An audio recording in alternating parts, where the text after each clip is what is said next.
সালামু আলাইকুম। আরবের বুকে যখন হযরত মুহাম্মদ মুস্তাফা সাল্লাল্লাহু আলাইহি সাল্লামকে আল্লাহ পাক নবী এবং রসুল বানালেন, সেই সময়ে কিন্তু কুরাইশ বংশদের খুব অত্যাচার চলছিল। কথায় কথায় মারকাট, ব্যভিচার। আর তার সর্দার ছিলেন ওমর ফারুক। যখন শুনতে পেলেন যে মুহাম্মদ নতুন ধর্ম এনেছে আর মানুষকে ভুল বুঝাচ্ছে, তখন কুরাইশ বংশ ফাইসলা করলো যে মুহাম্মদকে হত্যা করতে হবে। তো কে যাবে হত্যা করতে? তাহলে যোদ্ধা মহাশক্তিশালী ওমর ফারুক যাবে। তিনি সর্দার ছিলেন, ঘোড়ার পিঠে চেপে গেলেন, চললেন হত্যা করতে হযরত মুহাম্মদ মুস্তাফা সাল্লাল্লাহু আলাইহি সাল্লামকে। যেতে যেতে রাস্তায় নহিম নামে এক ব্যক্তির সঙ্গে দেখা হলো। তাকে উমর ফারুক বললেন যে তুমি মুহাম্মাদের ধর্ম গ্রহণ করেছ? তখন তিনি বললেন, আমাকে ছাড়ো, তোমার বোন ফাতেমা এবং ভগ্নিপতি নঈম ইসলাম ধর্ম গ্রহণ করেছে, তুমি তাকে দেখো না? তাই নাকি? তখন ঘোড়ার লাগাম ঘুরিয়ে নিলেন, ঘুরিয়ে তখন চললেন ভগ্নিপতির বাড়ি। ঘোড়াকে বাইরে রেখে যখন ঘরে ঢুকতে গেলেন, ঢুকার সময় কিছু আয়াত পড়ার আওয়াজ কিন্তু উমর ফারুকের কানে এলো। ভেতরে ঢুকে খুব প্রহার করলেন ভগ্নিপতিকে এবং বোনকে। কোনো কোনো জায়গা ফেটেও গেছিল, দিয়ে বাইরে চলে এলেন। আবার কি মনে হলো, ঘরের ভিতরে ঢুকলেন, দিয়ে বললেন, তোমরা কি পড়ছিলে, দেখাও তো আমাকে। তখন তার বোন ফাতেমা বলছে, না আমি দেব না, দিতে গেলে তুমি আবার মারবে। তখন উমর ফারুক বললেন, না কথা দিচ্ছি আমি মারবো না।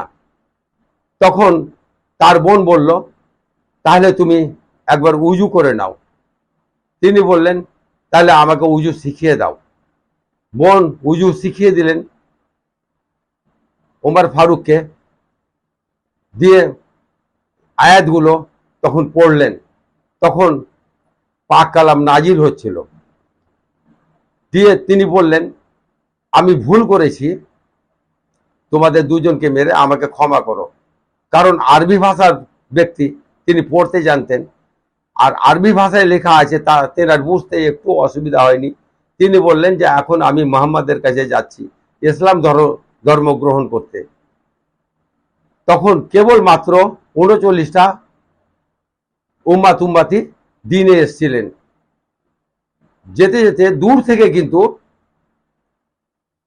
কিছু লোক দেখে নিয়েছে, দিয়ে খবর দিয়েছে যে ওমর আসছে। সাহাবারা কিছু বসেছিলেন হযরত মুহাম্মদ মুস্তাফা সাল্লাল্লাহু আলাইহি সাল্লামকে ঘিরে।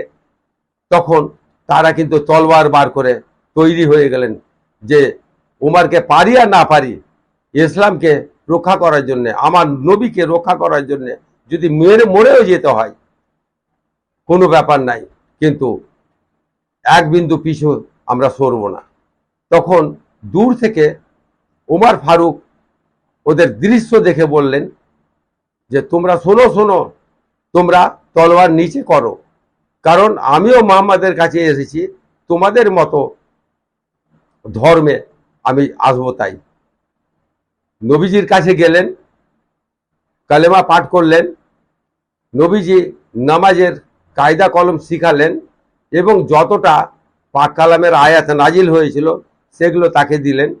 দিয়ে তিনি খুশি হলেন।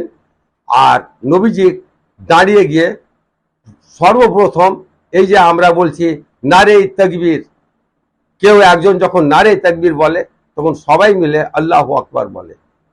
তো আমার নবীজি প্রথমে নারে তাকবীর বলেছিলেন, তার সঙ্গে সঙ্গে সাহাবারা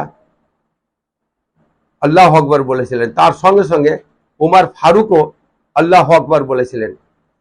এবার হযরত উমর ফারুক রাদিয়াল্লাহু তাআলা আনহু বললেন নবীজিকে যে আমাকে যেতে দেন, আপনি চিন্তা করবেন না, আপনি এখন প্রকাশ্য ধর্ম প্রচার করেন, আর চুপি চুপি করতে হবে না, আমি আমার বংশকে দেখছি।